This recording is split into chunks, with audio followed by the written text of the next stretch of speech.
Welcome to the Unraveling the Scriptures channel. You've heard this story before. A young shepherd, a sling, a stone, and a towering giant brought down by the power of faith. David and Goliath, an epic, almost mythical confrontation that became a symbol of courage and triumph against the odds.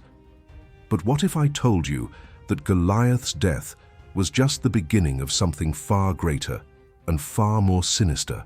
Today, we draw back the curtain on the official narrative to investigate what many overlook or choose to keep hidden.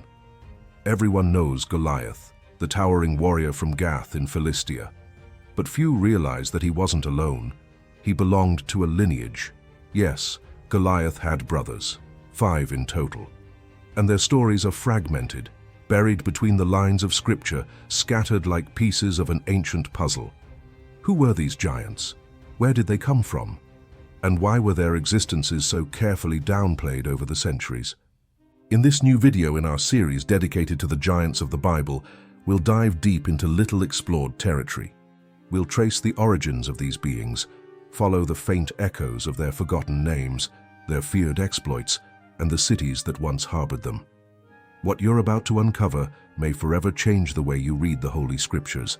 So if this kind of content stirs in you the same curiosity that drives truth seekers, don't forget to like, comment, and share this video. Here, with every revelation, a new veil is lifted. And this journey is just beginning. Prepare to enter the shadows of history. The history and origins of Goliath's 5 brothers. Long before the translated scriptures we now find neatly arranged on modern church shelves, there were accounts shrouded in shadow, chronicles erased or perhaps deliberately concealed. One such forgotten account, buried under layers of convenient translations and theologically safe interpretations, involves not just the giant Goliath, but something even more unsettling, his bloodline. Goliath, as we know, was slain with a sling and a stone by a young shepherd named David, a feat that became the ultimate symbol of the weak defeating the mighty. But what pulpits and Sunday schools often omit is that Goliath was no isolated phenomenon. He was part of an ancient, dangerous race, one of several towering brothers descended from a bloodline that traces back to the Rephaim, a race of giants also known as the Rephates. These beings weren't merely massive warriors. They carried with them a legacy of power, hatred, and ancestral memory. According to fragments preserved in scripture, and supported by apocryphal texts and oral traditions, Goliath had 5 brothers, each equally terrifying. And when the hero of Israel struck down the giant of Gath, he didn't seal a happy ending. He ignited a war of vengeance. Driven by fury and blood loyalty, Goliath's brothers devised a plan of retribution against David. They weren't ordinary soldiers. They were the last remnants of a race that once walked freely upon the earth before being banished, hidden, or wiped out. Goliath's death didn't extinguish his lineage. It reignited an ancient fire that threatened to consume Israel's throne. According to various scholars and interpreters of scripture, there is evidence that one of these giants confronted David in battle. However, as we'll explore in more depth throughout this video, that formidable warrior was not slain by David himself, but by one of his mighty warriors, a loyal companion who stepped in at a critical moment. The event was so impactful that the people of Israel, represented by David's elite warriors, begged him never to fight on the front lines again. They feared that should their king fall in battle, the light of the nation, poetically referred to as the lamp of Israel, would be extinguished. To them, David was more than a military leader. He was the guiding light of the people. His death would have been a devastating blow. The Bible also tells us that after the Israelites were freed from slavery in Egypt and began advancing toward the Promised Land, they encountered a number of hostile peoples already dwelling in Canaan. Among these Canaanite tribes were warriors of great renown, and more surprisingly, giants of enormous stature.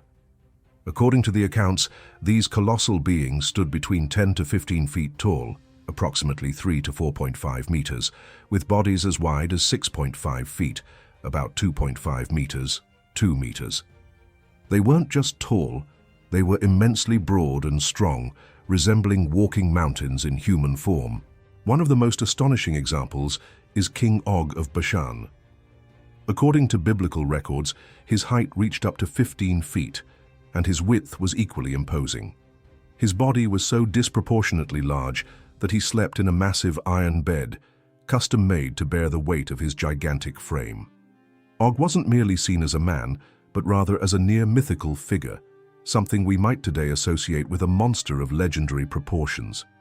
In addition to the well-known Nephilim and Anakim, giant peoples familiar to scholars, the Bible also mentions another equally remarkable group, the Rephaim. This ancient tribe primarily inhabited the region of Bashan, which today lies between modern-day Jordan and northern Israel. The Rephaim were remembered for their colossal stature and their intimidating presence, so much so that they were often treated as a separate race within the broader Canaanite context. The encounters and battles between the Israelites and these tribes of giants left a profound mark on the Hebrew imagination and remain a subject of deep study among theologians, archaeologists, and historians. The word Rephaim, sometimes rendered as Rephates in Scripture, can be translated as mighty men, or more directly, giants. They are mentioned in several key passages of the Bible, such as Deuteronomy 2:20-21 and 3:11, consistently associated with individuals of extraordinary strength and abnormal height. One of the most notable members of this lineage is King Og of Bashan, whose remarkable existence left a lasting impression on Hebrew tradition. His appearance in the biblical narrative symbolizes the sheer physical power and dominance that these giants wielded over the regions they inhabited. Beyond the Rephaim, the Bible also highlights another tribe of giants, the Anakim, or Anakites. This powerful ethnic group of tall and formidable warriors occupied the land of Canaan before the arrival of the Israelites.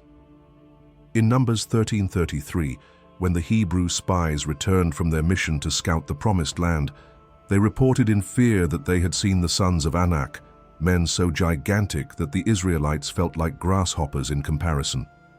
This testimony sparked panic and discouragement among the people, feeding doubts about their ability to conquer the land. As time passed, and under the bold leadership of Joshua, the Israelites fought fierce battles against these gigantic peoples. The biblical narrative reveals that many of the giants were slain in battle, while others managed to escape, though often gravely wounded. The survivors fled to neighboring regions, including the lands of the Philistines, Mesopotamia, parts of Africa, and even more distant territories.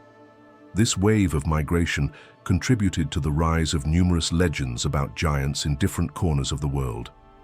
Indeed, many cultures across the globe preserve ancient tales of beings of enormous size. North and South America, Africa, Europe, India, and of course the Middle East. In all these regions, myths, oral traditions, and even archaeological findings refer to the existence of colossal beings. This suggests that these figures are not exclusive to Hebrew lore, but are part of a global phenomenon that transcends generations and cultures. Now let's delve into a specific and fascinating topic, the brothers of Goliath. Yes, Goliath, the infamous Philistine warrior slain by David, was not a lone giant. He belonged to an entire bloodline of giants. One of his brothers was named Lahmi, also described in Scripture as a giant of great height and strength. In 1 Chronicles 20 verse 5, we find the following account. Once again there was war with the Philistines, and Elhanan son of Jair struck down Lahmi, the brother of Goliath the Gittite, whose spear shaft was like a weaver's beam. This verse holds interesting and symbolic details. One of the most curious is the mention of Lahmi's spear. The biblical text states that the shaft of his weapon was comparable to a weaver's beam, a tool used in fabric production, known for its length and thickness. This comparison is no coincidence. It emphasizes that Lahmi was not just a skilled warrior, but a being of inhuman strength and proportions. If his spear truly matched the size and weight of an industrial tool, we can imagine how heavy and unwieldy it must have been. Impossible for a normal man to lift, but fitting for someone from a race of giants. The mention of Lahmi alongside Goliath leads us to understand that there existed an entire lineage of colossal warriors among the Philistines, and that the Israelites did not face just one isolated giant, but an entire generation of beings who defied the known laws of nature. In this context, the bravery of Israel's warriors becomes even more remarkable as they face the impossible with faith and courage. Lahmi, Goliath's brother, likely had a stature comparable to Goliath himself, or at least not far from it. Although the Bible does not provide an exact measurement, many scholars and interpreters suggest that Lahmi stood around 10 feet tall, approximately 3 meters. Some even argue he may have been slightly taller, perhaps reaching 10.5 feet, making him all the more impressive. This estimate is based on comparisons to Goliath, who, according to 1 Samuel 17, measured 6 cubits and a span, roughly 2.90 to 3.10 meters, depending on the conversion used. But Lahmi wasn't the only brother of Goliath mentioned in Scripture. Another giant, equally feared and belonging to the same lineage of massive warriors, appears in the pages of the Old Testament, Ishbi-Benob. Described in 2 Samuel 21:16, Ishbi-Benob was a direct descendant of the Rephaim, that ancient and powerful race of giants mentioned earlier. The biblical text paints a clear picture of his brute strength and deadly nature. He wielded a spear with a bronze tip weighing 300 shekels, that's about 13 to 15 pounds, approximately 6 to 7 kilograms. The tip alone was extremely heavy, offering a glimpse of his immense physical power and the overall scale of the weapon. And that's not to mention the new sword he carried, a blade described as sharp, fearsome, and clearly forged for someone with strength and size far beyond ordinary men. This was the weapon of a true giant. Ishbi-Benob was not just any giant.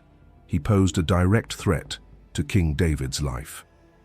During one of the battles between Israel and the Philistines, this monstrous warrior launched an attack specifically targeting David with the clear intent to kill him.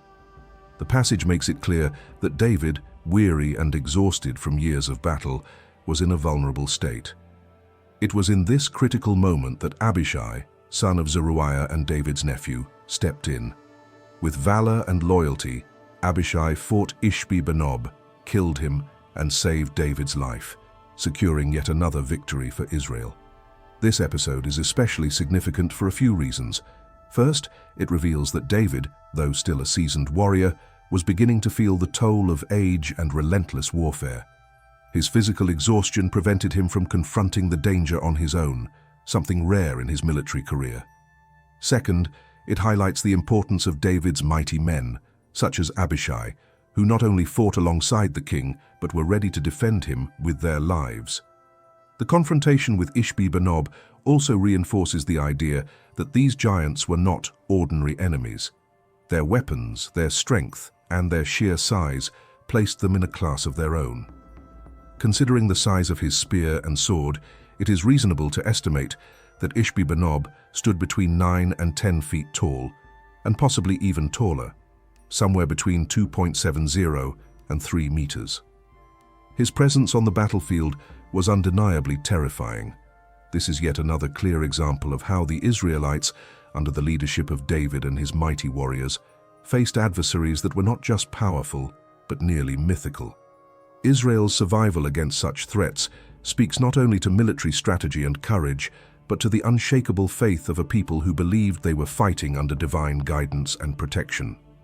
The third brother of Goliath mentioned in the scriptures is known by the name Saph, also rendered as Saph or Saphu, depending on translation.